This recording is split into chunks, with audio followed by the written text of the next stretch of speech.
And we have joining us more on Ondo politics, particularly governance, since Lucky Aiyedatiwa took over in acting capacity. Mr. Bola Obanoya, welcome to the program. Mr. Abiola, welcome to the program. Okay. Yeah, thank you for joining us. Yeah, thank you. Good afternoon. Yes, it appears that the dust raised over the state of affairs at the Alagbaka government house is yet to totally settle, that despite the handover of power. Are you surprised that even after the president's intervention, that's handing over to the deputy, the ship of governance is still floundering? Well, I do not seem to agree that since Lucky took over power, that the status quo has remained as the case may be. But this is coming barely about 1 or 2 weeks after the over 8 months trauma and crisis that led the state to become a state that has magnitude without direction. And since the episode, the post Aketi should go on leave episode and the arrival of Honorable Lucky Aiyedatiwa was acting governor, activity began to pick up because within those periods, there are lots of issues that were requiring the attention of the state governor or acting governor, as the case may be. And one of such was looking at the staff salary of the state workforce, which consistently were being balanced, the issues that characterize the formation of local government caretaker system at the eve of the demand for the need for governor to proceed to medical leave and the presidential intervention. And all of that were big issues that the acting governor needed to understand the sequence of how it needed to address those issues. So for me, within the last 2.5 weeks, it is not too late for the governor to begin to analyze the big issues. And don't also forget that the issue of forgery of Mr. Governor's signature climaxed the essential issues that borders on the good governance in the state. So within the last 2.5 weeks, or 3 weeks, so to say, the acting governor needed to first understand the magnitude of all of these issues and begin to serially put them in particular order of prominence as it may impact positively on governance. And don't also forget that the issue of budget presentation to the House of Assembly is still hanging. So for me, what the acting governor seems to be doing is first to call for cooperation among cabinet members, stabilize the House of Assembly, assure party leaders, and the arbory engagement they had with the president. It needed to first put all of this to a perfect balancing because all of the critical components of the key actors that are part of the challenges will be very important to moving the state forward. So Absolutely. The first thing he needed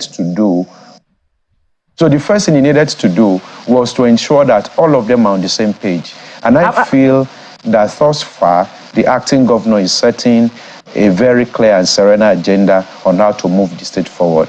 So going forward, one will begin to see the next couple of days what the acting governor, how he has prioritized these challenges and the order with which he begins to deal with them.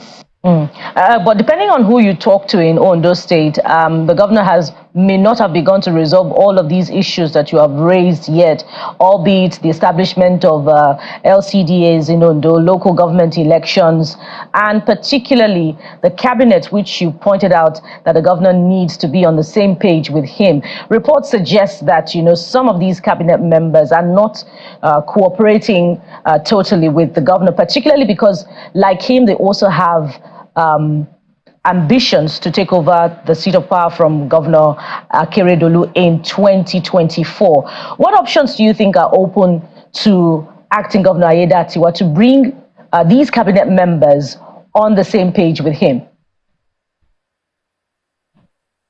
The acting governor, like I said, has established the foundation upon which the state must move forward.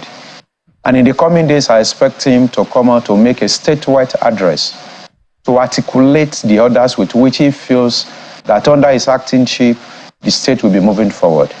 And when that is clearly communicated to the people of Ondo State, he has a responsibility to provide leadership by fiat, by coercion, in all democratized means.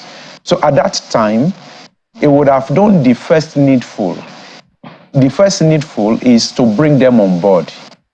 For those that are not willing to come on board, we have a choice of voluntary resignation, or the acting governor speaks and acts. And he must do this with deliberate intention in the interest of the generality of the people of the state. Now, all of this will put him in a first test. This is not even about Ayedatewa contesting for a governorship. It's more about showing capacity, showing relevance, showing direction, delivering all the deliverables, helping the SMEs, supporting students and youth, promoting good governance, attending to issue of insecurity. If his inability to deliver all of this within the framework of time that he has the opportunity to act, he won't even come back to say he wants to become governor. So for me, the first honorable and Omoluwabi thing he should do is what I feel the guy is doing very systematically and democratically. And for those that may make the state ungovernable for the acting governor has all the mechanisms, all the mercenaries within the ambient of our law to take position as a duly recognized acting governor in Nigeria, and particularly in Ondo State. Governance is strict. It's business unusual. So if he fails to demonstrate all of this capacity and courage in the coming days, the people of Ondo State will put him on his toes. Indeed, and your words, tired of shenanigans in government. Yeah, just like the people of Ondo. And your words, fiat and coercion, are reminiscent of the commissioner's statement where she said the governor has the power to make changes where necessary. So one wonders if there will be firing and rehiring in the Ondo government cabinet in the coming days. We'd like to thank you very much, Mr. Abiola Obanoye, a political analyst who joined us from Abuja. Thank you for your time on the program. Thank you, my pleasure. Thank you.